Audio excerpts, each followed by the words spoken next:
Hello प्यारे बच्चों, क्या हाल चाल है, कैसे हो यार आप सभी लोग। Good evening to all of you. कैसे हो मेरे प्यारे बच्चों, फटाफट से आ जाइए यार। समय हो चला है शाम के 5 बजकर हो चुके हैं 16 मिनट और मैं हूँ 17 मिनट और मैं हूँ आपके सामने इस वक्त बिल्कुल लाइव। क्या हाल चाल है बेटा रिया? हाय बेटा रिया, हेलो गुड इवनिंग बेटा जी। हाय बेटा निकिता, कैसे हो यार आप सभी लोग। मजा आ रहा है क्या आप लोगों को फिजिक्स पढ़ने में? जल्दी यस जल्दी बता दीजिए कहाँ है आज बाकी की जनता। आज जनता कहाँ है? जनता जनार्दन कहाँ है? हेलो प्यारे बच्चों, आ जाइए यार, फटाफट से आ जाइए। चलिए तो शुरू करते हैं। आज है हमारा लेक्चर नंबर 6 और आज है विद्युत आवेश तथा क्षेत्रों के बारे में। और आज हम विद्युत फ्लक्स पढ़ेंगे बेटा जी। क्या पढ़ेंगे आज हम? थोड़ा नहीं मतलब पूरा ही पढ़ेंगे। विद्युत फ्लक्स के बारे में बात करेंगे। इलेक्ट्रिक फ्लक्स के बारे में बातें करेंगे। इसको हम दिखाते हैं फाई ई से। फाई मतलब फाई है ना, फाई ई मतलब इलेक्ट्रिक, फाई मतलब फ्लक्स। अच्छा, इसको हम शॉर्ट में विद्युत अभिवाह भी बोल देते हैं। कई बार बच्चों को नाम नहीं पता चलता है, शुद्ध हिंदी में आ जाता है और ऐसा जनरली जेई एडवांस वाले बहुत करते हैं, है ना। विद्युत अभिवाह तो इसको हिंदी में बोलते हैं विद्युत अभिवाह। चलिए इसके बारे में बात करेंगे, लेकिन इससे पहले वाली क्लास में मैंने लैम्डा के बारे में बात करी थी, जिसको मैं रैखिक आवेश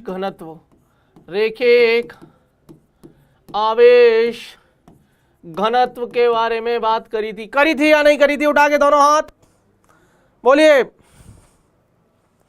अरे बोलो भाई।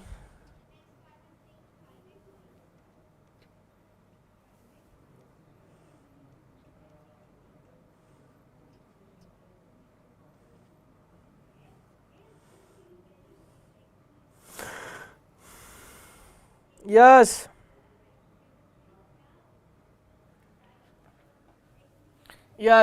जल्दी करी थी। इसके बाद हमने बेटा जी सिग्मा की वाली बात करी थी, जिसको बोलते हैं पृष्ठीय आवेश घनत्व। पृष्ठीय आवेश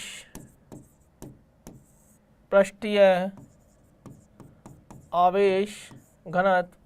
और इसके बाद हमने रो के लिए करी थी और वो है आयतनी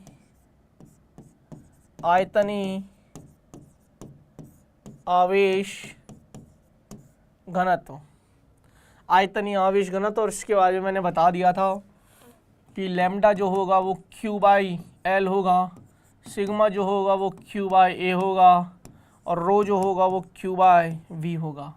अब ये याद रख लेना, ये जो है यानी कि जो लैम्डा जो Q आया वो लैम्डा इंटू L आया, इधर जो Q आएगा वो सिग्मा इंटू A आएगा, इधर जो Q आएगा वो रो इंटू V आएगा। अब देखिए कभी कभी वो हमको लैम्डा हुआ है ना, या सिग्मा हुआ या रो हुआ, ये आर का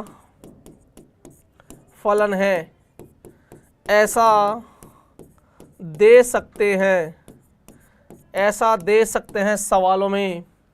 क्लियर है? फिजिक्स पढ़ने में मज़ा आ रहा है? यस सर की थी। चलिए मुस्कान कहाँ रह गई आज? हाय बेटा शिवांश, क्या हाल चाल है बेटा? निकिता प्रणाम भैया, प्रणाम। साहिल हेलो बच्चों। हाय बेटा विशाल गुप्ता, शिवम यादव, अजीत चौधरी,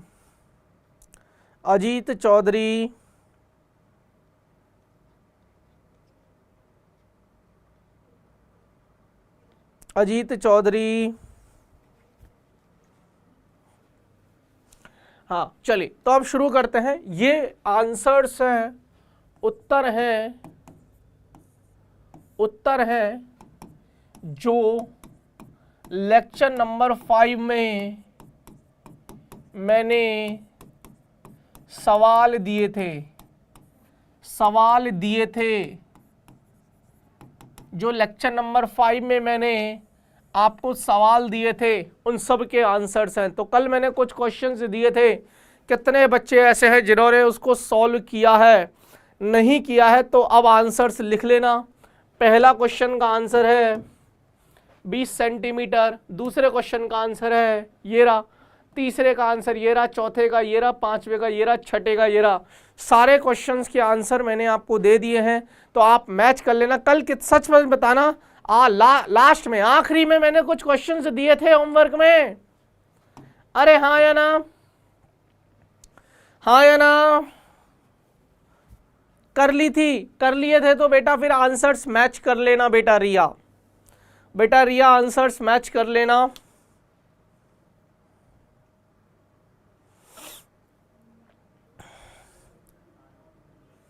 प्रणाम गुरुजी, प्रणाम भैया, हो गया।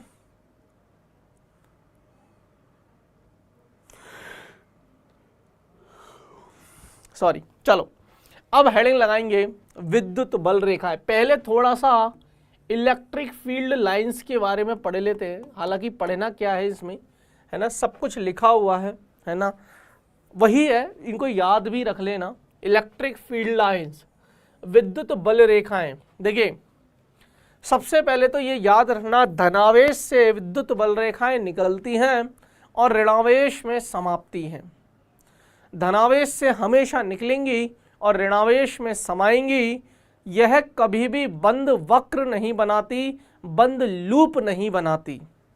बंद लूप का मतलब है जहां से चले वापस से वहीं लौट कर आ जाना। जैसे धनावेश से निकली ऐसे होकर वापस से इधर नहीं आ सकती, कारण है अगर ऐसे आ गई तो फिर ऋणावेश से निकलती हुई प्रतीत होगी, जबकि ऋणावेश से निकल नहीं सकती, ऋणावेश में समा सकती हैं। वैसे भी ये दोनों आवेश हमेशा अलग अलग पाए जाते हैं, जोड़े में नहीं होते हैं। समझ में आया? मतलब आवेशों को पृथक करना संभव है, धन को अलग रख सकता हूँ, ऋण को अलग रख सकता हूँ। समझ में आया?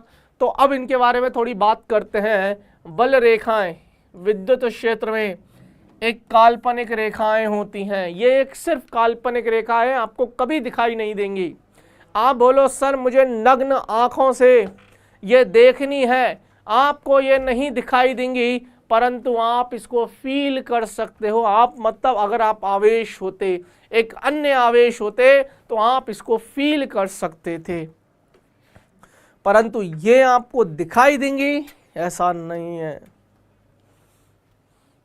जो इस प्रकार खींची जाती है कि किसी बिंदु पर इसकी दिशा अर्थात इसकी स्पर्श रेखा की दिशा उस बिंदु पर विद्युत क्षेत्र की दिशा के समान होती है। बोलिए हाँ या ना। विद्युत बल रेखाओं का उपयोग है ना, कहीं पर भी अगर मैं इस बिंदु पर सपोज एक स्पर्श रेखा खींच दूं, है ना, यहां पर एक स्पर्श रेखा खींच दूं इस बिंदु पर, तो पर्टिकुलर इस बिंदु पर विद्युत क्षेत्र की दिशा पता चल गई। अगर मैं इस बिंदु पर खींच दूं एक स्पर्श रेखा, तो मुझे पर्टिकुलर इस बिंदु पर स्पर्श विद्युत क्षेत्र की दिशा पता चल गई। तो वो वही बोलना चाह रहे हैं कि किसी बिंदु पर इसकी जो दिशा है ना विद्युत क्षेत्र की, वो इस बिंदु पर विद्युत क्षेत्र की दिशा के समान होती है जो स्पर्श रेखा की दिशा होती है।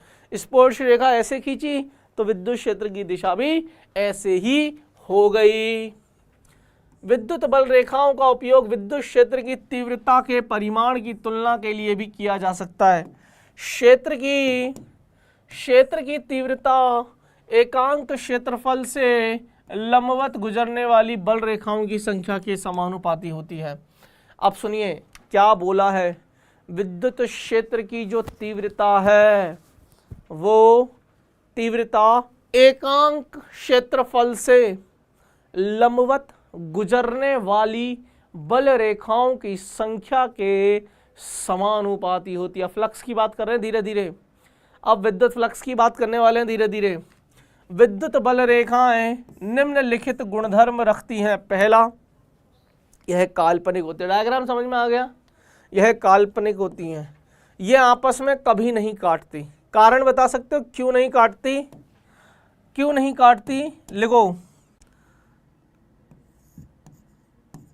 यदि वे ऐसा करती हैं, यदि वे ऐसा करती हैं तो कटान बिंदु पर विद्युत क्षेत्र की दो दिशाएं प्राप्त होंगी,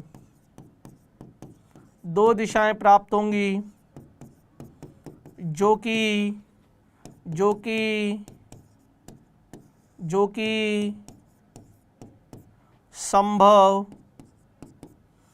कि संभव नहीं है।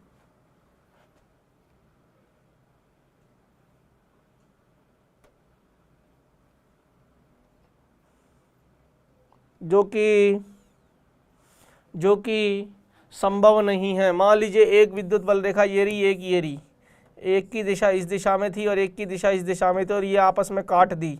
अब जहाँ पर काटी, अगर मैं यहाँ पर एक स्पर्श रेखा खींचूं तो यहाँ पर विद्युत क्षेत्र की दिशा हो गई और एक विद्युत क्षेत्र की दिशा यहाँ पर हो गई, और विद्युत एक ही बिंदु पर दो विद्युत क्षेत्र की दिशाएं होना संभव ही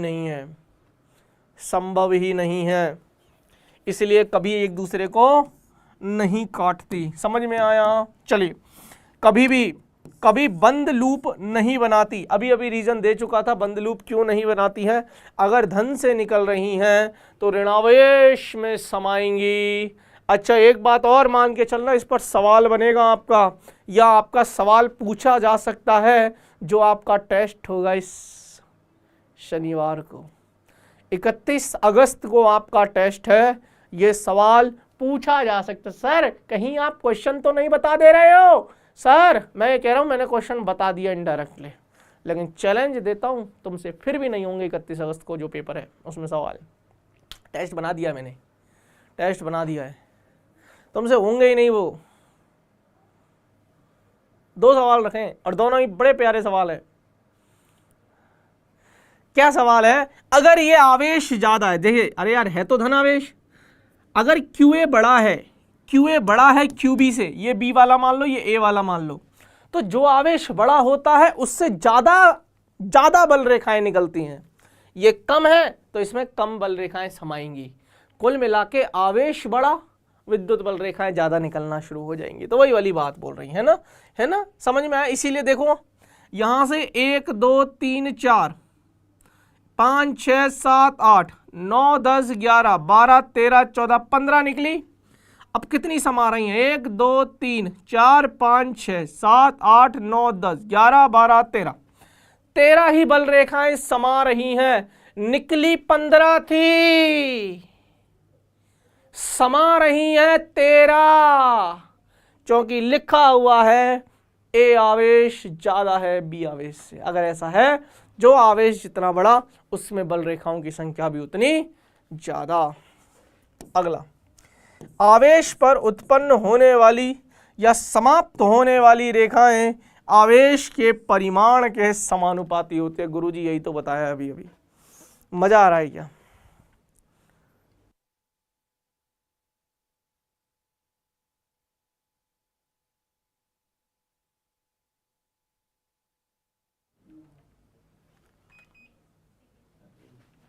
यस,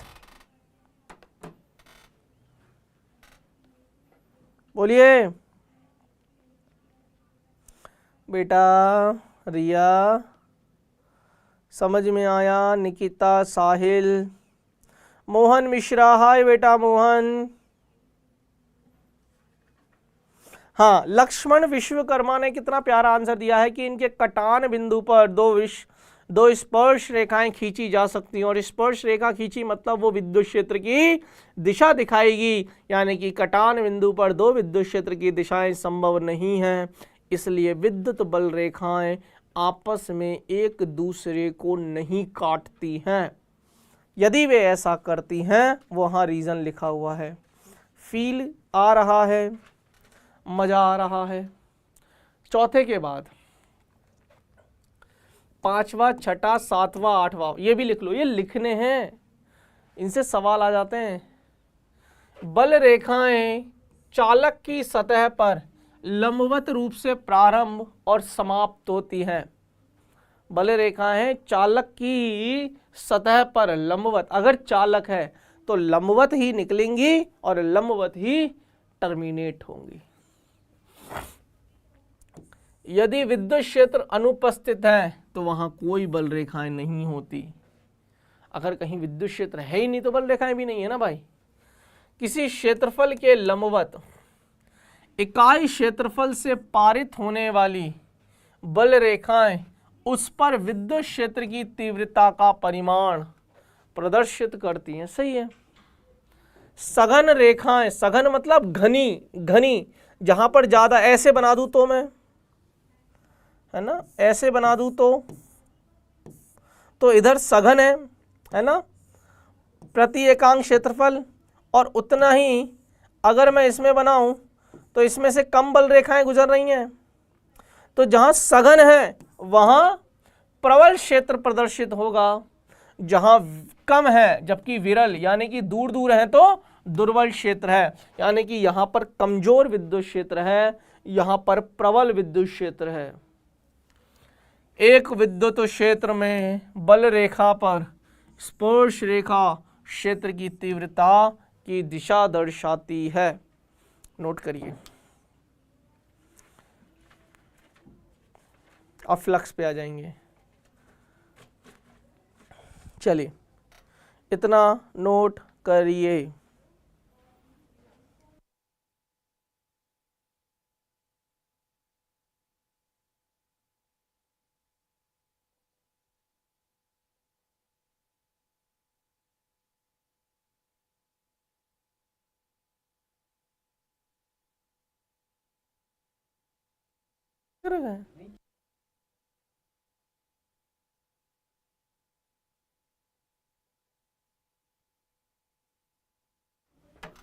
यस, इतना नोट कर लेना। चलो आगे चलते हैं। हेडिंग लगाएंगे विद्युत फ्लक्स, इलेक्ट्रिक फ्लक्स। विद्युत बल रेखाएं समझ में आ गई। अब देखो, उन्होंने बहुत सिंपल परिभाषाएं हैं मैथमेटिक्स से, जो मुझे समझाना है मैं तुम्हें 3D में समझाता हूं। देखिए आप, अब फायदा है। चलो पहले तो मैं ये समझाता हूं, ऐसे समझो। कितने बच्चों को 3D में समझाऊं? कितने बच्चे हाथ उठा के नहीं बोलना चाहते हैं कि गुरुजी 3D में फील करा सकते हो तो माने हम आपको कि आप टीचर हो, वरना क्या फायदा। 3D में फील करना है, आओ आओ, यही चीज हम आपके लिए लेकर आए हैं आजकल। इसी पे काम चल रहा है बेटा, जो दुनिया नहीं कर रही वो हम करेंगे। सुनो, आओ 3D में फील करेंगे इसको, है ना। इसको थोड़ा सा मैं चला लेता हूँ। मैंने अभी थोड़ी सी प्रैक्टिस तो कर ली थी इसकी, पर नहीं, इतना आई थिंक इतना ठीक है ना। और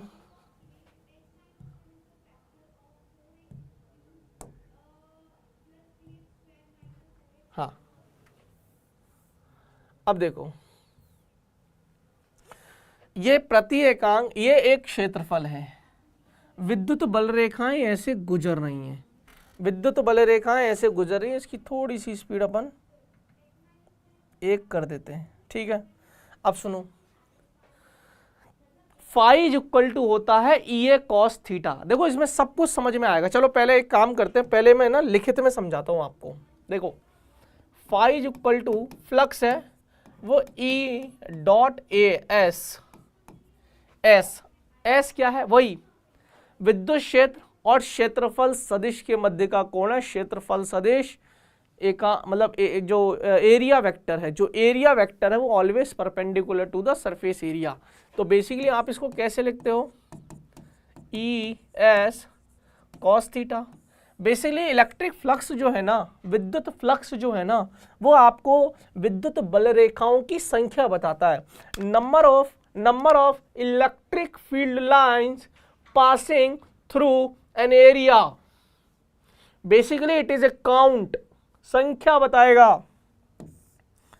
ये पर यूनिट, ये मान के चलिए यहां से विद्युत बल रेखाएं गुजर रही हैं, यहां से विद्युत बल रेखाएं गुजर रही है, तो पर यूनिट एरिया कितनी बल रेखाएं पर यूनिट एरिया कितनी बल रेखाएं गुजर रही हैं, पर यूनिट एरिया कितनी बल रेखाएं गुजर रही है। दिस इज विद्युत क्षेत्र है, इसका एरिया ले लो एस ले लो, इसका एरिया एस ले लिया, तो हमें एकांक, अब देखो थीटा मुझे लिखना है, तो थीटा जो लिखूंगा वो इस क्षेत्रफल के लंबवत एन कप्पा लिखूंगा, और इसके बीच का कोण है, तो अगर ऐसे है तो थीटा की वैल्यू 0 है। बच्चों को लगता है ऐसे है तो 90 है, 90 नहीं है, ये थीटा की वैल्यू 0 है, ये थीटा की वैल्यू 0 है।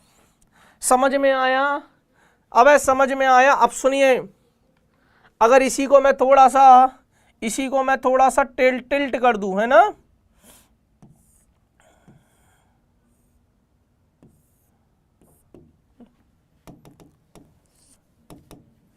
मतलब इसको थोड़ा सा ऐसे कर दूं, तो जो एरिया वेक्टर है ना, विद्युत क्षेत्र तो अभी भी यही है, लेकिन एरिया वेक्टर फिर ये ऐसे हो जाएगा एन कैप। तो अगर तुम इसको टेढ़ा कर देते हो, एंगल थीटा से घुमा देते हो, तो ये भी एंगल थीटा से घूम जाएगा। समझ में आ रहा है? और घुमाते घुमाते अगर आप इसको ऐसे कर देते हो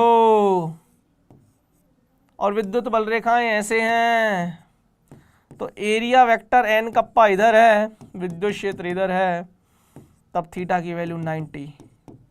तब फ्लक्स कितना आएगा? तब फ्लक्स 0 है, तब विद्युत फ्लक्स 0 है। इसमें विद्युत फ्लक्स कितना है?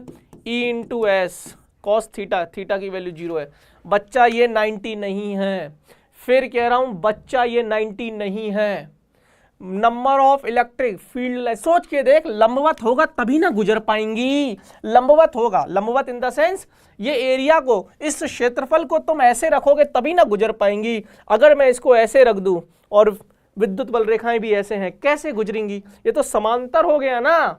तो एरिया वेक्टर तो ये रहा, एरिया वेक्टर ये रहा और विद्युत क्षेत्र ये रहा। थीटा की वैल्यू 90, थीटा की वैल्यू 90 विल फ्लक्स 0। और फ्लक्स 0 परिभाषा से भी हो रहा है, गणित से भी हो रहा है कि basically number of electric field lines passing through an area. इसी को फील करते हैं 3D में। क्या कहती है यार अपनी जनता,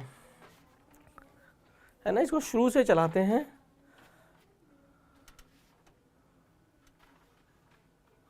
देखो ई एस कॉस थीटा, या एस लिखा है, डेल्टा एस लिखा है ना, वही है। ये विद्युत बल रेखाएं हैं। इसको थोड़ा सा अगर मैं, है ना, 3D में आपको गोल गोल घुमा के दिखाऊं,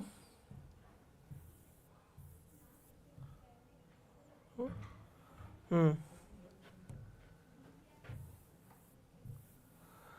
ना,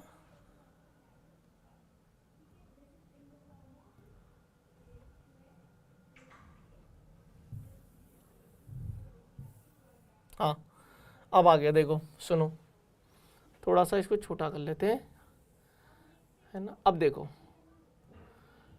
ऐसे समझ, ऐसे समझ इसको, है ना। ये बल रेखाएं हैं, ये दिख रही हैं क्या तुझे? ये 3D में बल रेखाएं दिख रही हैं क्या? ये देख, number of electric field lines. ये पॉज कर देते हैं अभी इसको, पहले सीधी थी, अब मैंने इसको टिल्ट कर दिया, तो विद्युत क्षेत्र की दिशा तो अभी ऐसे ही है, लेकिन एरिया वेक्टर नीचे हो गया। अब एंगल बन गया थीटा, तो फ्लक्स कितना आएगा? ई ए कॉस थीटा। अब इसको धीरे धीरे मैं समांतर ले आऊंगा, अब धीरे धीरे इसको मैं समांतर ले आऊंगा, है ना। ये देखो ई ए कॉस थीटा आ गया, पहले ये था, इससे मैंने थीटा से घुमाया, अब इसको ऐसे ले आ। अब विद्युत क्षेत्र ये रहा, एरिया वेक्टर ये रहा, थीटा की वैल्यू 90, थीटा की वैल्यू 90, फ्लक्स 0। क्या कहते हैं यार? कितने बच्चों को फील आया सर?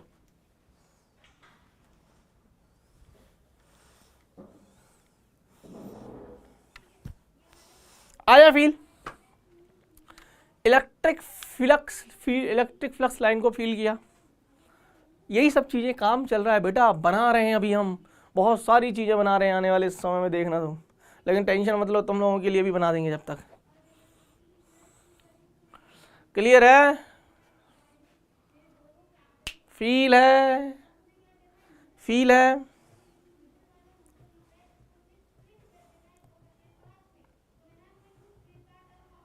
चलो ठीक है। अब इसको कैसे भी घुमा के देखना चाहो देख सकते हो, है ना।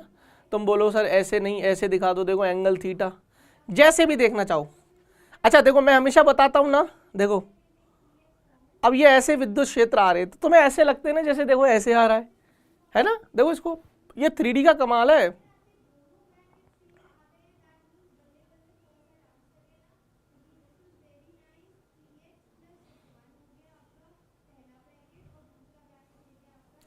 ऐसा लग रहा है ना जैसे बिल्कुल सीधी आ रही है ना, लेकिन इसके पीछे कहानी हो रही है, इसलिए मैंने साइड व्यू दिया है आपको, है ना, साइड व्यू दिया। इसको थोड़ा सा बड़ा कर लो, थोड़ा सा, अरे इतना बड़ा भी नहीं चाहिए भाई।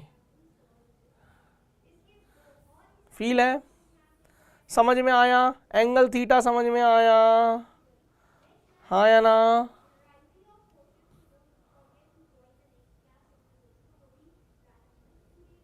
इसको देखो एक लाइन पे लेके आता हूं,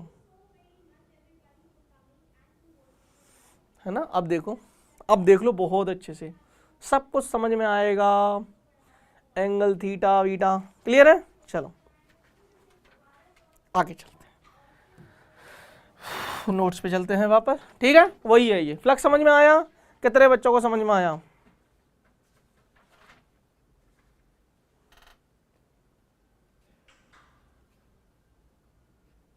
आया बेटा निकिता, शिवांश, फील आया बच्चे? क्लियर है? क्लियर है?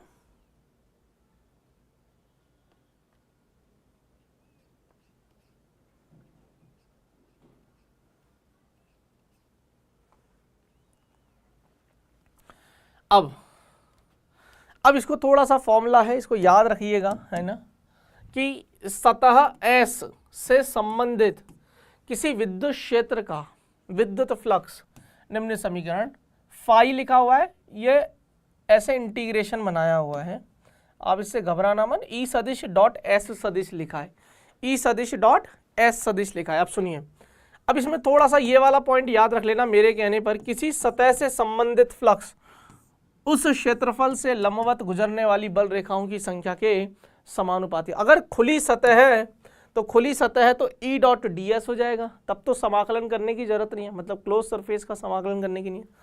अगर बंद सतह है तो बंद सतह में हम दो चीजें करेंगे, एक तो फ्लक्स की परिभाषा से सीधा बता देता हूं, नहीं तो हम पढ़ेंगे गाउस का नियम। आने वाले समय में हम गाउस का नियम पढ़ेंगे, आज ही गाउस का नियम पढ़ेंगे। तो phi is equal to E dot D S, और गाउस का नियम क्या बोलता है वो मैं आपको बाद में बताऊंगा, अभी के लिए बस दिमाग में रखना।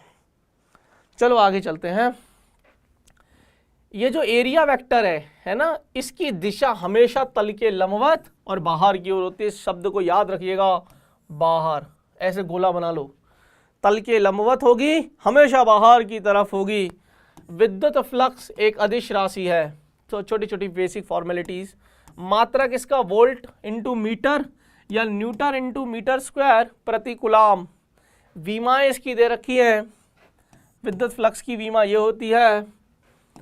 बंद सतह में फाई का मान आवेशों के वितरण व उनके मध्य की दूरी पर निर्भर नहीं करता।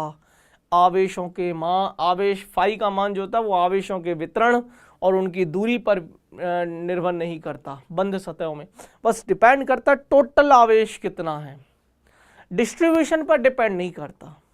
वितरण का मतलब है कैसे अरेंज किया। जैसे अगर सपोज मैं एक घन बना दूं, है ना, एक घन बना दूं, अब ध्यान से सुनना, आपको थोड़ा फील आएगा। इस घन में मान लेते हैं ये मूल बिंदु, फॉर एग्जांपल मैंने एक आवेश रख दिया Q1, एक आवेश रख दिया Q2, ऐसे समझ इसको, मैंने रख दिया -1 माइक्रोकूलम, -2 माइक्रोकूलम। तो मुझे इससे फर्क नहीं पड़ता कि यार इनकी पोजीशन क्या है, R1 है या R2 है, नहीं, मुझे इन दोनों के बीच की दूरी से भी फर्क नहीं पड़ता।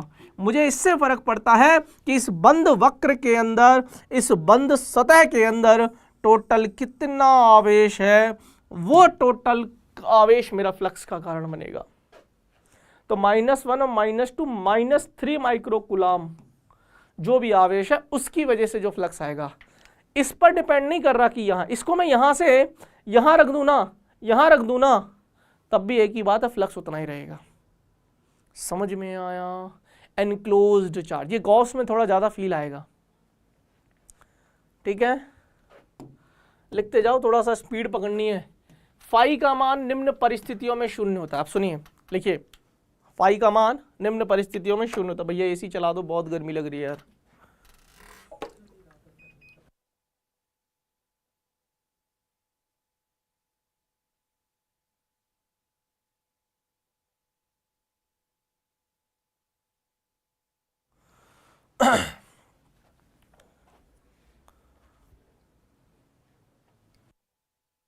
इसको नोट करिए बच्चों में आया।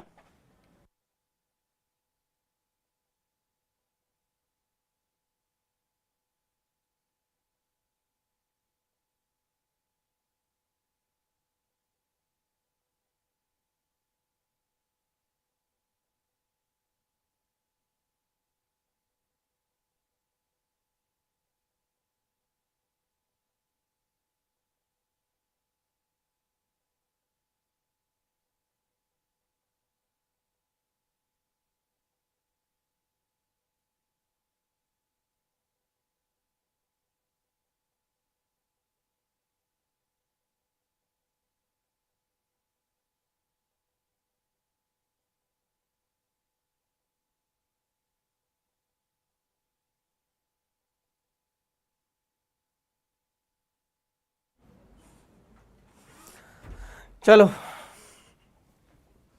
हाँ हाँ, चलो हो गया क्लियर। अब सुनिए, यदि बंद सतह में एक द्विध्रुव, द्विध्रुव मतलब एक प्लस क्यू और एक माइनस क्यू, थोड़ा बेसिक पता हो, प्लस क्यू और एक माइनस क्यू, अगर बंद वक्र में है, मान ले इसमें मैंने रख रखे हैं, ये बंद वक्र है, ये बंद सतह है, वक्र नहीं बंद सतह है, इसमें मैंने एक द्विध्रुव रख रखा है। क्या है ये? द्विध्रुव है ना। तो नेट आवेश कितना है? नेट, नेट तो जीरो है। अरे जब नेट आवेश ही जीरो है तो फ्लक्स कहाँ है? तो फ्लक्स जीरो होगा। वही तो बता रहा है कि किस किस परिस्थितियों में जीरो हो जाए, कि कहीं पर अगर ऐसी सिचुएशन देखने को मिल जाए, क्या बंद सतह में आपको द्विध्रुव दिख जाए, बंद सतह में द्विध्रुव दिख जाए, या यदि बंद सतह में धनावेश व ऋणावेश का परिमाण बराबर हो, जितने धन है उतना ऋण है, नेट आवेश फिर जीरो। यदि बंद पृष्ठ में कोई आवेश ही परिबद्ध ना हो, इसको बोलते हैं परिबद्ध आवेश। परिबद्ध आवेश शब्दों का मतलब समझिए, enclosed, enclosed charge, enclosed, enclosed charge, और निवेशी फ्लक्स बराबर निर्गत फ्लक्स। निर्गत मतलब आउटपुट और निवेशी मतलब इनपुट। तो जितना इनपुट है उतना आउटपुट है। अब देखो इसको ऐसे समझेंगे, बहुत फील आएगा। इस अकेले एक डायग्राम को समझाता हूं, थोड़ा समय लगेगा, समय देना पड़ेगा। एक बेलन पकड़िए, क्या पकड़िए? बेलन पकड़िए। अरे बेलन समझ, भैया बेलन समझते हो क्या कंप्यूटर वाले भैया? समझते। भैया की शादी हो रखी है, भैया रोज पिटते हैं, है भैया? चलो सुनिए, ठीक है, ये बेलन है, ये बेलन है।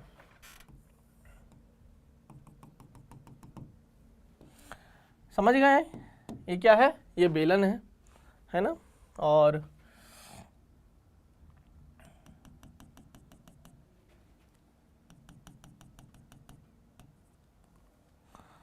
अब ध्यान से सुनना, मान लेते हैं कि इस डायरेक्शन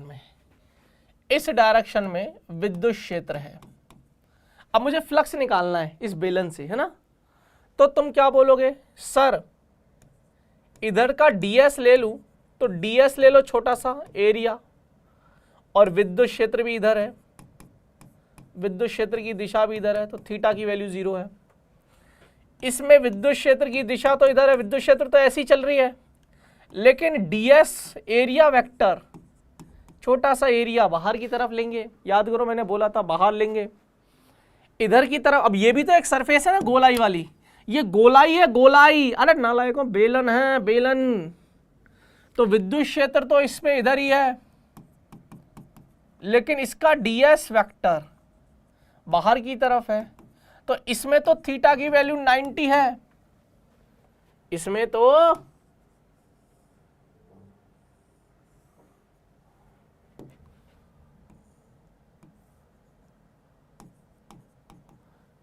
तो थीटा की वैल्यू 90 है, और थीटा की वैल्यू 90 है, तो phi is equal to E S cos 90, cos 90 पूरा जीरो, तो इधर से तो जीरो है, यानी कि इधर वाली सरफेस से कोई फ्लक्स बाहर नहीं आएगा, और आना भी नहीं चाहिए। प्रैक्टिकली सोच के देख आएगा क्या भाई। ऐसा बेलन है, इधर से जा रहा है, तो इन्हीं सतह से तो लंबवत हो रहा है, साइड वालों से कोई लेना देना नहीं है, साइड वालों से कोई लेना, ऐसे ही ना फ्लक्स गुजर रहा है, ऐसे ही ना विद्युत बल रेखाएं गुजर रही हैं। अब इसमें विद्युत क्षेत्र इधर, एरिया इधर, इसमें फाई कितना आएगा बताओ। तो इसको फाई निवेशी बोल दें, निवेशी कितना आएगा, इसमें थीटा 180 है, इसमें थीटा 180 है, तो फाई निवेशी कितना है, फाई निवेशी ई, इसका एरिया, त्रिज्या हम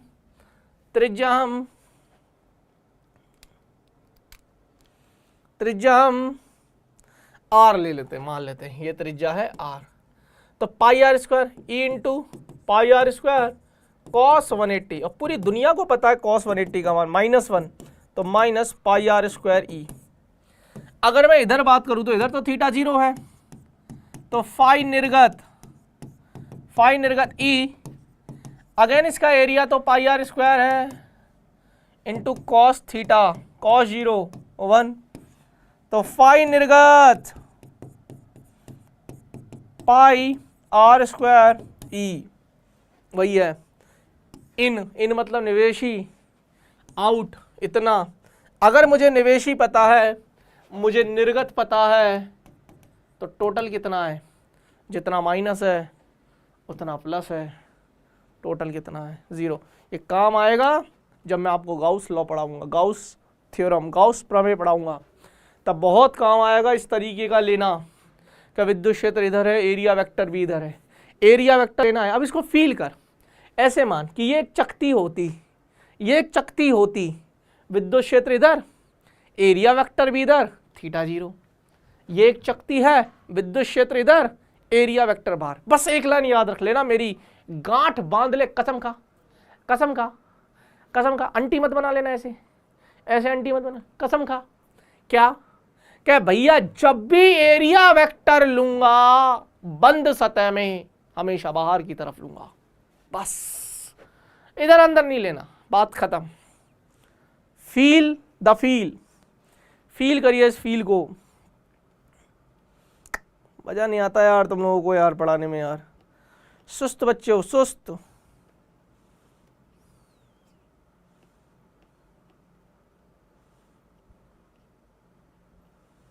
हाँ या ना, क्लियर है, जल्दी। सुस्त हो यार, सच में सुस्त हो।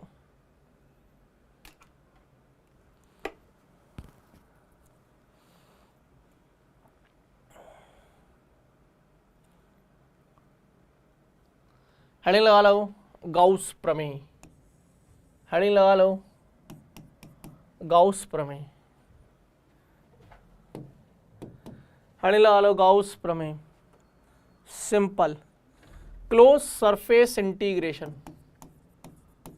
Gauss theorem. भाई मेरा बहुत क्लियर है बेटा गाउस थ्योरम को लेके। गाउस थ्योरम इंग्लिश में लिख दूंगा चलेगा ना, हिंदी में गाउस बोलते हैं, हिंदी में लिखा हुआ है। इसको बोलते हैं क्लोज सरफेस इंटीग्रेशन। मैंने क्या बना दिया, सर्कल बनाया है। इसको बोलते हैं close surface integration. Close surface integration ई डॉट डी एस जो होता है वो जो होता है क्यू एनक्लोज्ड। एनक्लोज्ड मतलब परिबद्ध, ऐसे लिखो, क्यूब परिबद्ध, कितना आवेश है परिबद्ध, फिर मैं आगे गाउसियन पृष्ठ का निर्माण करूंगा बटे epsilon not, this is the Gauss theorem. अब जो ये स्टेटमेंट है ना, ये सिर्फ स्टेटमेंट नहीं है बेटा, बोर्ड वाले बच्चे रटते हैं ऐसे इसको, और हम तो कंपटीशन वाले बच्चे हैं, हम तो जेई नीट के बच्चे हैं, हमें तो वो फील आना चाहिए। उन्होंने ये बोला कि किसी बंद सतह से संबद्ध जो फ्लक्स है ना, क्या बोला गाउस ने, ऐसे समझ, थ्योरी मत रट, मैथमेटिकल इक्वेशन देख के हम थ्योरी बनाएंगे। क्लोज सरफेस इंटीग्रेशन का मतलब है बंद सतह, क्लोज सरफेस मतलब बंद सतह या बंद पृष्ठ से संबद्ध जो फ्लक्स है, संबंध नहीं, संबद्ध जुड़ा हुआ, लगाव, संबद्ध जो फ्लक्स है, फ्लक्स कहाँ आया, ई डॉट डी एस फ्लक्स होता है, ई डॉट डी एस फ्लक्स होता है, फ्लक्स बंद पृष्ठ से संबद्ध जो फ्लक्स है वो बराबर होता है कुल परिबद्ध आवेश बटे एप्सिलॉन नॉट, या यूं बोल दीजिए कि जितना आवेश परिबद्ध है उसका 1 बटा एप्सिलॉन नॉट गुना होता है, हाँ या ना, उसका 1 बटा एप्सिलॉन नॉट गुना होता है।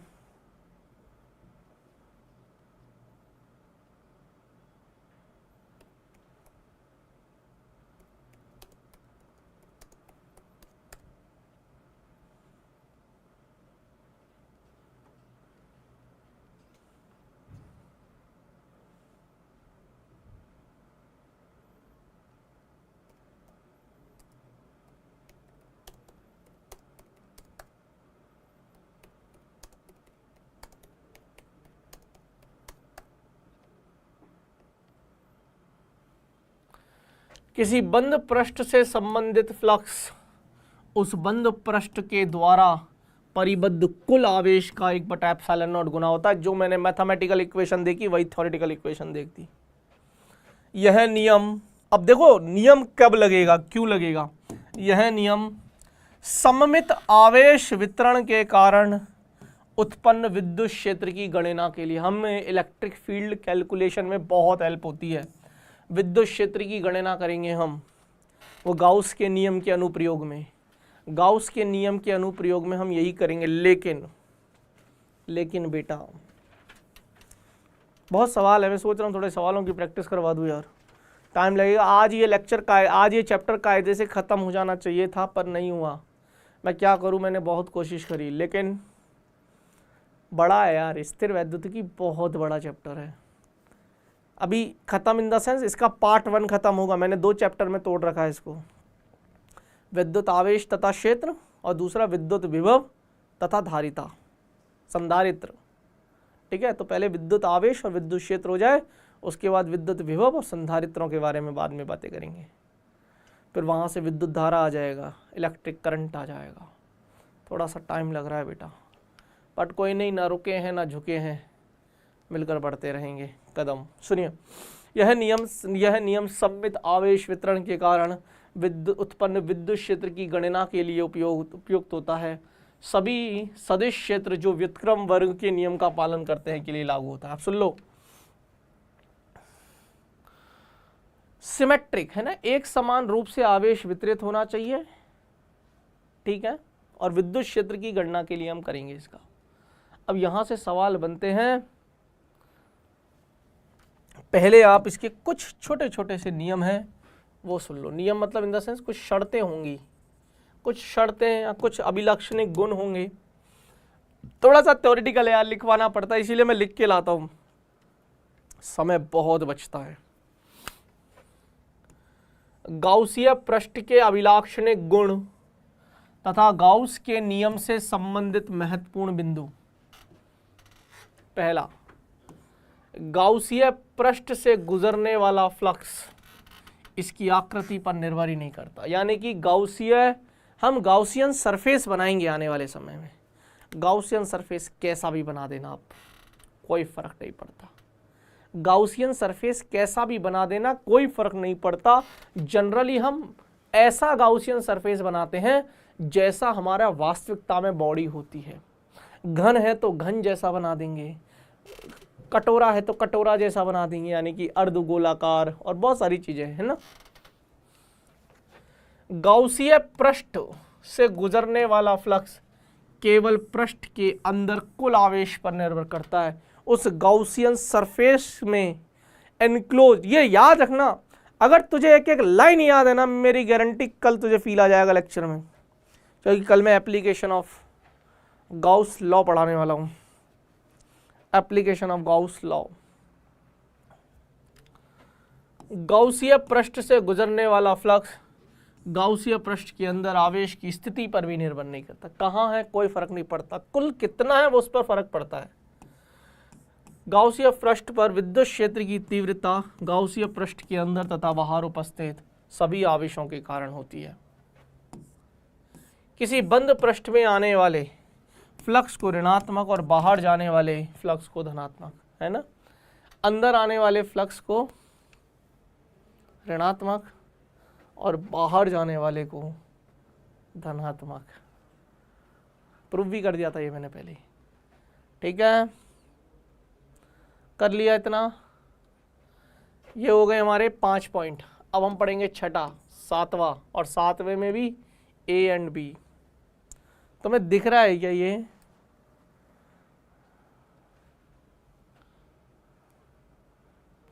यहाँ आई थिंक थोड़ा सा मिसिंग है, इंग्लिश वाला मुझे देखना पड़ेगा।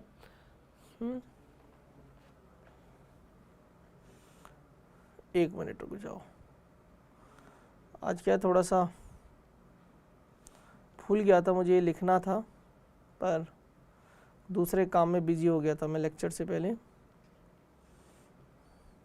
बहुत काम रहते हैं बेटा हमको, आप लोग सोचते होंगे हैं मास्टर को काम ही है, फ्री तो घूमता रहता है सारा दिन, एक क्लास लेने आता है बस शाम को। तेरे को एक क्लास दिखती है ना बेटा, क्योंकि तुझे सिर्फ एक बैच पे पढ़ा रहा हूँ, है ना। हाँ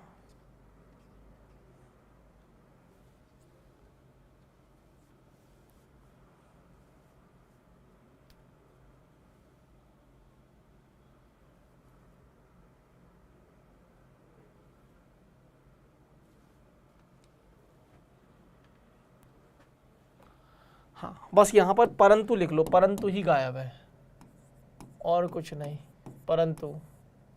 चलो अब पूरा है ये नियम। छठा पॉइंट क्या बोलता है सुनिए।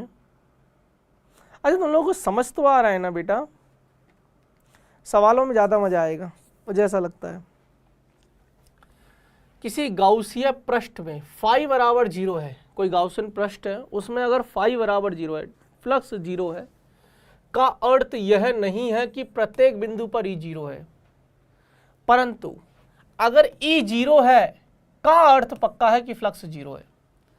अगर विद्युत क्षेत्र 0 है तो फ्लक्स 0 होगा, परंतु फ्लक्स 0 है इसका मतलब यह नहीं है कि ई 0 होगा, है ना।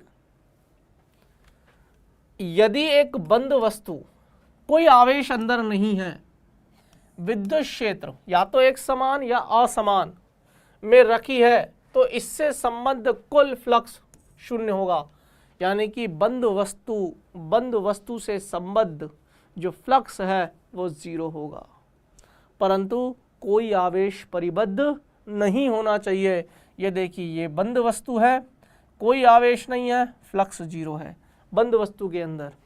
ये बंद वस्तु है, कोई आवेश परिबद्ध नहीं है, फ्लक्स इसका 0 है। आगे यदि बंद वस्तु से Q आवेश है, अभी तक Q आवेश नहीं था, कोई भी आवेश नहीं था, तो ये डायग्राम, अगर उसमें Q आवेश परिबद्ध है तब वस्तु से संबद्ध जो कुल फ्लक्स है वो phi S is equal to E dot S, आप नोट्स ले लेना, नोट्स मिल जाएंगे, बराबर Q बाई एप्सिलॉन नॉट होगा। अब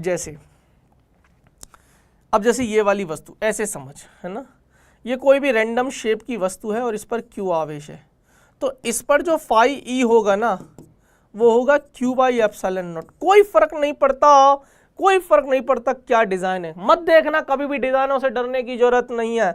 इसके अंदर भी देख लीजिए, इसके अंदर भी अगर मुझे फाई ई निकालना होगा ना तो total Q by epsilon not ही है, मुझे सिर्फ कुल आवेश से मतलब है। कुल आवेश इसमें भी क्यू था, कुल आवेश इसमें भी क्यू था। कहाँ रखा है स्थिति पर निर्भर नहीं करता, पोजीशन वेक्टर स्थिति सदिश पर निर्भर नहीं करता, दो आवेश रखे हों और उनके मध्य की दूरी क्या हो इस पर भी निर्भर नहीं करता। को टोटल नेट आवेश कितना है, एनक्लोज्ड चार्ज कितना। अब जैसे ये वाला आकृति है पर इसमें अभी भी क्यू आवेश है, तो इसके लिए भी जो इलेक्ट्रिक फ्लक्स है वो क्यू बाई एप्सिलॉन नॉट है। ये वाली आकृति है, इसमें भी अभी तक कुल आवेश इतना है, तो इसमें भी जो इलेक्ट्रिक फ्लक्स है वो क्यू बाई एप्सिलॉन नॉट। चार अलग अलग आकृति लेकिन फ्लक्स सबका सेम, कारण क्योंकि अंदर सबके सेम आवेश है, क्यू क्यू क्यू क्यू, आकृति पर निर्भर ही नहीं करता। इस व्यंजक से स्पष्ट है कि बंद वस्तु से संबद्ध फ्लक्स वस्तु के आकार तथा आकृति तथा इसके अंदर आवेश की स्थिति से स्वतंत्र होता है, परंतु नेट आवेश कितना है इस पर तो निर्भर करेगा ही करेगा। मैंने जो थ्योरी दी है ना, ये इतनी क्लास थ्योरी है, अगर तुम इसको ढंग से पढ़ लो ना, नोट्स बनाना पड़ेगा, आज थोड़ी ज़्यादा पढ़ा दी, आपका काम थोड़ा सा मैंने बढ़ा दिया, थोड़ा आपको एक्स्ट्रा मेहनत करनी पड़ेगी। कर लोगे क्या? पहले बताओ कितने बच्चों, थोड़ा ब्रेक ले लेते हैं ना, थक गए ना। निकिता बिटिया, निकिता बिटिया, शिवांश बेटा, समझ में आया? साहिल, मोहन मिश्रा,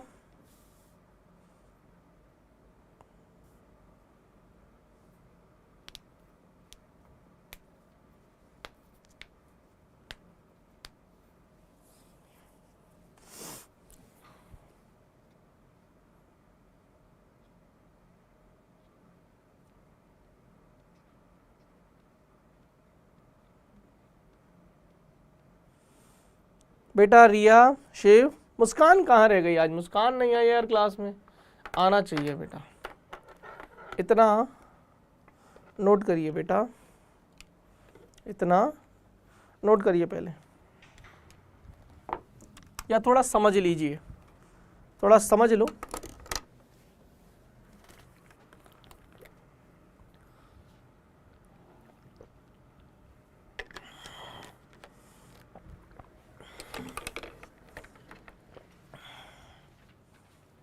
हो गया? अब नोट लगाएंगे। बंद सममित वस्तु, सममित मतलब सिमेट्रिक, कैसे? जैसे ये बिल्कुल सिमेट्री वस्तु है कि यहाँ आवेश है, जितना हिस्सा ऊपर है उतना हिस्सा नीचे है, ये सिमेट्री, जितना हिस्सा ऊपर उतना नीचे, ये बिल्कुल सिमेट्री है ना, ये भी बिल्कुल सिमेट्री है। सिमेट्री वस्तुओं की बात कर रहे हैं। वस्तु के केंद्र पर आवेश की स्थिति में प्रत्येक आधे भाग से संबद्ध फ्लक्स आधा हो जाएगा, तो क्यू बाई एप्सिलॉन नॉट पूरे का है, आधे का हो जाएगा Q by epsilon. It is like, ऐसे समझ, तुझे समझ नहीं आएगा उदाहरण, इसका उदाहरण,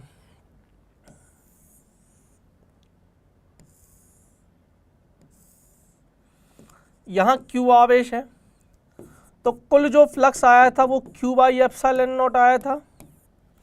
अगर इसी कटोरी को मैं आधा कर दूं और यहां आवेश रख दूं और यहां आवेश रख दूं, अब जो फ्लक्स होगा ना बेटा फाई डैश ई, वो क्यू बाई पूरे के कारण से क्यू बाई एप्सिलॉन नॉट, परंतु ये आधा है, यानी कि आधा आधे से तो बाहर निकल रही, आधा है ही नहीं, तो आधा तो वेस्ट हो जा रहा है, आधा तो वेस्ट हो जा रहा है, काउंट आधा ही तो करूंगा, तो गुना आधा, इसीलिए क्यू बाई 2 एप्सिलॉन नॉट है। हाँ या ना? Feel the feel. कितने बच्चों को समझ में आया?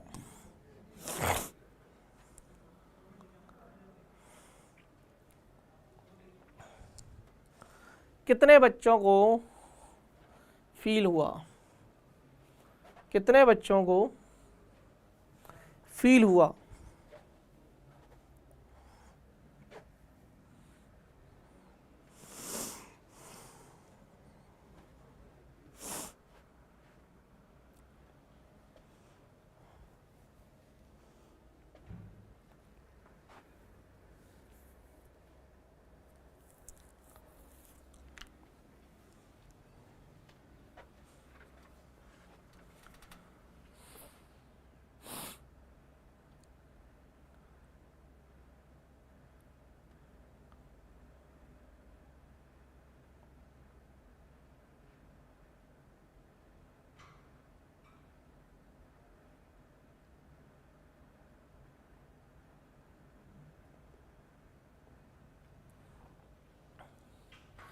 सममित बंद वस्तु जिसके केंद्र पर बिंदु आवेश है कि n समान फलकों में प्रत्येक फलक से संबंधित n से भाग दे देना। It is like for example E है हमारा घन, धन नहीं घन।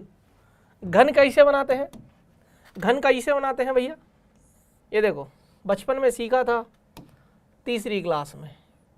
क्या ये घनाभ जैसा बन रहा है? नहीं, अपन इसको घन बना के छोड़ेंगे।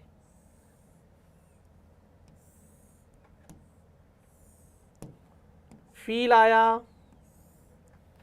फील आया। अब सुन यार सर, अगर मैं ये पकड़ लूं ए बी सी डी, थोड़ा थोड़ा फील आया, ए बी सी डी, और अगर मैं ये पकड़ लूं पी क्यू आर एस, एक घन में कितनी भुजाएं होती हैं? ओ कितने फलक होते हैं? 6 फलक हैं इसमें, 6 फलक हैं, फलक। अगर मैं यहां पर एक आवेश रख दूं Q, तो कुल फ्लक्स, टोटल फ्लक्स कितना आएगा? टोटल फ्लक्स कितना आएगा? तो तुम बोलोगे Q/ε0। टोटल सिमेट्री है। अगर केवल ABCD से पूछूं ना, ABCD वाले फलक से, फलक तक चल साथ मेरे, वही वाला गाना है ये। हाँ भैया, एक फलक से पूछूं, टोटल इतना है, 6 फलक हैं, एक से कितना है? Q/6ε0, वही लिखा है। अगर ऐसे n है तो n से भाग दे दें। मामला सेटम सेट है क्या? हाँ या ना का जवाब दे। सेटम सेट है क्या मामला? कतई एकदम। क्या गुरुजी मौज कर दी आज तो आपने। सर आज फिजिक्स में फील आ रहा पहली बार, बहुत सुंदर। इसमें मेरी बेइज्जती करी है कि तारीफ करी है तूने? बेटा शिवांश, मेरी बेइज्जती कर दी कि मेरी तारीफ करी है कि सर आज ही फिजिक्स में फील आया है? इसका मतलब तो तूने तारीफ नहीं, तूने बेइज्जती मार दी मेरी। खैर कोई बात नहीं।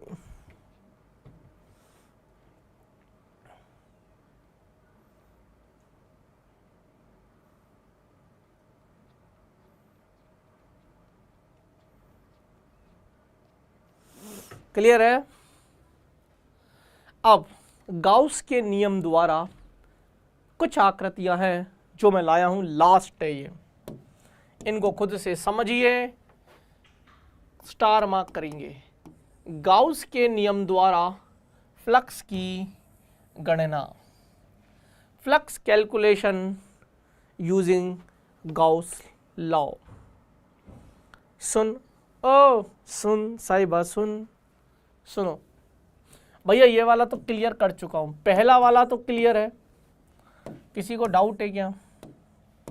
अरे पहला वाला तो क्लियर है ना भाई, -πr² प्लस πr², टोटल 0 है। इसमें देखते, मान लीजिए ऐसी आकृति आ जाती है, ये r त्रिज्या है, ऐसी कटोरी टाइप होती है, विद्युत क्षेत्र इधर है, विद्युत क्षेत्र इधर है, एरिया वेक्टर इधर लोगे, अरे एरिया वेक्टर इधर लोगे, इंडियंस छोटा सा n कपा थीटा की वैल्यू 180 cos 180 -1, तो अंदर वृत्तीय वाले हिस्से से भी कितना आएगा? -πr²। ये जो वृत्तीय वाला हिस्सा है, कौन सा वृत्तीय वाला? दिस इज वृत्तीय, तो ये मैंने लिखा है वृत्तीय के लिए। तो जितना अंदर गया उतना बाहर भी आना चाहिए। इसको बोलते हैं वक्रीय। वृत्तीय और वक्रीय में फर्क है। तो जितना बाहर, तो बाहर भी उतना ही आएगा, बस बाहर के लिए आप प्लस का चिन्ह लोगे, अंदर के लिए आप माइनस का चिन्ह। तो बाहर के लिए +πr², अरे बाहर के अंदर के लिए जब अंदर घुस रहा था तो -πr², +πr², नेट 0। मामला सेट है क्या? और बता दो, बता दो।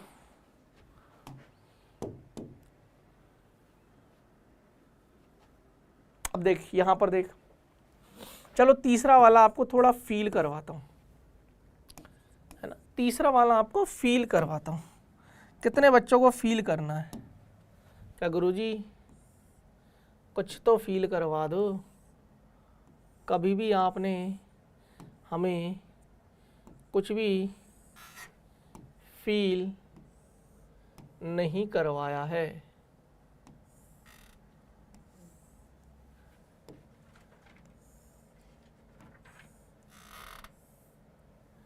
यह घन है,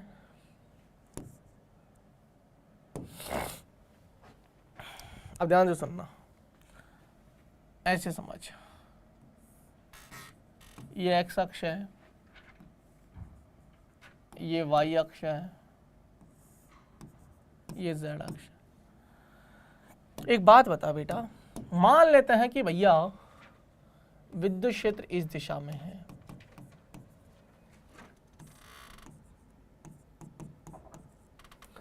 तो कौन कौन से ऐसे फलक हैं जिनसे 0 हैं? मैं बताऊं, ऊपर वाला फलक, ये वाला फलक 0 देगा। कारण बताऊं, देख इस वाले फलक से ई विद्युत क्षेत्र तो इधर है, लेकिन एरिया वेक्टर इधर है। थीटा की वैल्यू 90 और जैसी थीटा की वैल्यू 90, फ्लक्स 0 ऊपर वाली सतह से। सिमिलरली नीचे वाली सतह से भी विद्युत क्षेत्र तो इधर है, परंतु ds वेक्टर इधर है। थीटा की वैल्यू 90, फ्लक्स 0। अब ये दो तो मैंने दिखा दिए, दो आपको वैसी नजर आ रहे होंगे। सर कहाँ नजर आ रहे हैं? सर कैसी बातें करते हो, हमें तो कुछ नजर नहीं आ रहा गुरुजी। मैंने कहा बेटा ये वाले एक फलक ये दिख रहा, इनसे तो निकलेगा कुछ ना कुछ, परंतु दो, एक सामने की तरफ है और एक पीछे की तरफ है। घन है ना भाई, इमेजिन करना पड़ेगा। ऊपर और नीचे वाले का फील करा दिया, आगे और पीछे वाले का नहीं करा पा रहा, दाएं और बाएं वाले का तो हम कर ही लेंगे। देखो एरिया वेक्टर भी इधर है, तो थीटा की वैल्यू 0 है, थीटा की वैल्यू 0 है, थीटा की वैल्यू 0 है, तो फाई निर्गत, निर्गत कितना है? ई। एरिया कितना है? एरिया, अब इसका एरिया कितना है? भुजा ए ले लो, तो ए स्क्वायर, अरे यार ये तो वर्ग है ना, इंटू कॉस 0, तो ई इंटू ए स्क्वायर। यह आया phi in, sorry phi out, out. Phi in कैसे निकालूंगा? E, E area cos 180, cos 180 कैसे? विद्युत क्षेत्र इधर है, ds वेक्टर इधर है। ये फील करना रफ नोटबुक में। तो फाई इन कितना? इंटू माइनस ई ए स्क्वायर, प्लस का ई ए स्क्वायर माइनस के ई ए स्क्वायर, माइनस का ई ए स्क्वायर प्लस का ई ए स्क्वायर, टोटल 0। फील कराया बस, बीच बीच में ऐसे झटके देता रहूँगा, हाँ या ना? ये 4 हो गई, सॉरी 3 हो गई, तो 4, 5, 6, 7, आओ आओ। 7 के बाद इस पे मैं कलर लाना भूल, थोड़ा सा कलर हटाना भूल गया, इसलिए ऐसा चमक रहा होगा, कोई बात नहीं। अभी के पहले इसका करते हैं, इनका करके देखना एक बार बेटा। ये वाली चौथे नंबर की करना एक बार, चौथे नंबर की। कितने बच्चे बोलते हैं कि गुरुजी चौथे नंबर की हमें कतई क्लियर। आज बस इतना ही पढ़ाऊंगा, बहुत पढ़ लिए हम। पहले बताओ लेक्चर कैसा लगा? कल मैं यहाँ से थोड़ी सी शुरुआत और कर दूंगा अगर चाहिए तो, है ना। वैसे ही समझ में आ जाएगा, इसमें कोई ख़ास। बस आप सभी बच्चों से एक छोटी सी रिक्वेस्ट है, आज जाकर इस लेक्चर को फिर से देखना, कायदे से नोट्स बनाना, कायदे से, क्योंकि कल मामला थोड़ा सा तेज चलेगा। अच्छा, कल आपकी क्लास है, आपको पता नहीं है तो बता देता हूँ, कल आपकी क्लास होगी। सर कल क्यों होगी? क्योंकि 21 तारीख को क्लास नहीं हुई थी। शनिवार को क्लास होगी, वैसे तो शनिवार को नहीं होती है, परंतु शनिवार को होगी। कारण क्योंकि बेटा जी 21 तारीख को जब भारत बंद था तब हमारी आपकी क्लासेस नहीं हो पाई थी, उसी क्लास को लेंगे हम सैटरडे को। क्लियर है? हाँ या ना? हाँ या ना? तो कल आपकी क्लासेस होने वाली हैं, कल 8:30 बजे तक बैठना पड़ेगा भैया। क्यों भैया? चलेगा? क्लियर है मामला? अरे हाँ ना बोलो। हाँ, सेम टाइम, सब कुछ सेम, बाकी चेंज कुछ भी नहीं है, बस क्लासेस होंगी ये याद रखना। तो आ जाना।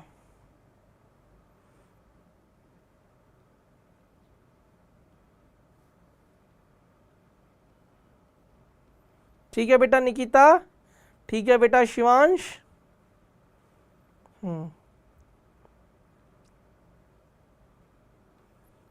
ठीक है, चलो ये नोट कर लो।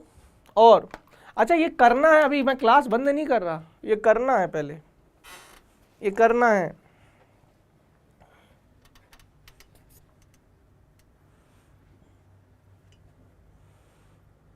इनको समझिए, नोट करते समय रफ नोटबुक में कर लो, रफ नोटबुक में भाई लोगों।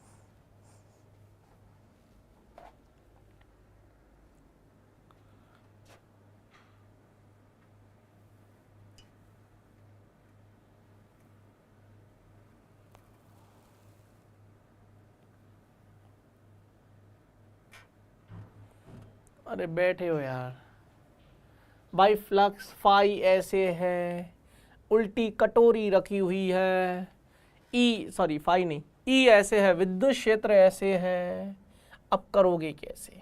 सुन, पूरा पूरा क्षेत्र ऐसे समझ, ऐसे समझ बेटा। इनसाइड की बात कर रहे हैं हम, इधर से घुसते समय की, और ये हमने बीच में से आधा काट दिया, तो इसका विद्युत क्षेत्र और क्षेत्रफल, क्षेत्रफल आधा ले लिया। कुल में अगर अंदर घुसते वक्त माइनस है तो बाहर घुसते वक्त प्लस है, टोटल अभी भी 0 ही है। इसमें देखो यहाँ पर एक आवेश रखा हुआ है और ये आवेश अपनी जटाएं से चारों तरफ ऐसे बिखेर रहा है। विद्युत क्षेत्र ये रहा, आर त्रिज्या है, विद्युत क्षेत्र यहाँ पर त्रिज्यीय है, त्रिज्यीय है, तो E क्या हो जाएगा? KQ बटे R स्क्वायर। भाई विद्युत क्षेत्र निकाल लिया, इस पे सवाल बनते, तो फाई कैसे निकालोगे? फाई कैसे निकालोगे? विद्युत क्षेत्र E आ गया, विद्युत क्षेत्र E आ गया, और एरिया आ गया, E डॉट A। अब यहाँ पर एक चीज़ का आपको फायदा मिलेगा, सर अगर मैं यहाँ पर गॉसियन सरफेस का निर्माण कर लूँ तो पूरे के कारण से Q बाई एप्सिलॉन नॉट, आधी कटोरी तो Q बाई 2 एप्सिलॉन नॉट, मामला ख़त्म हो गया।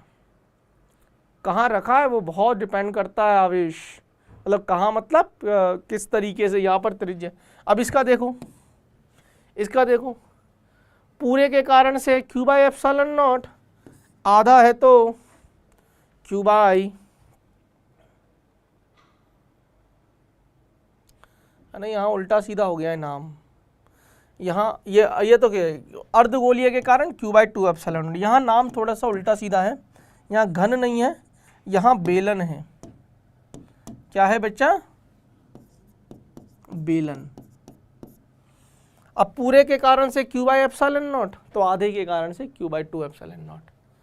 अब यहां पर ये कितना हो गया? 7वां, तो 8वां, 9वां और 10वां, ये समझना पड़ेगा आपको, ठीक है। और यहां पर थोड़ा सा मिसप्रिंट है, वो लिख लेना, यहां पर घन लिख लो इसको। क्या लिख लो? थोड़ा सा घन लिख लेना बेटा, ठीक है। अब ये समझेंगे हम नेक्स्ट क्लास में, ठीक है। यहाँ तक मैंने आपको पढ़ाया है, बस ये मान के चलो। अब बस ख़त्म करते हैं क्लास को। कैसी लगी क्लास ये बता दो बस फटाफट से।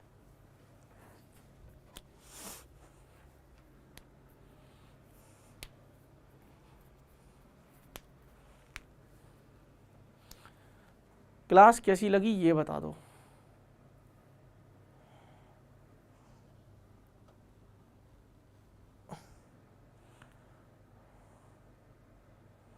जल्दी सारे बच्चे,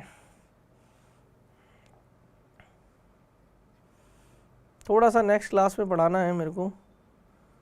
हाँ ठीक है बेटा,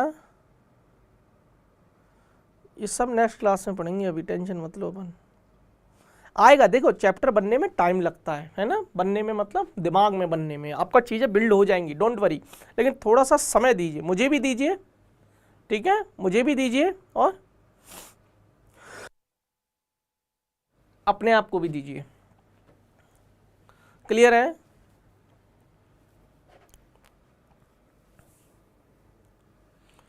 चलो तो अब आज के लिए बेटा जी इतना ही, और मिलते हैं अगली क्लास में। और कितनी स्लाइड रह गई थी हमारी? ज़्यादा नहीं थी, 42 तक थे हम।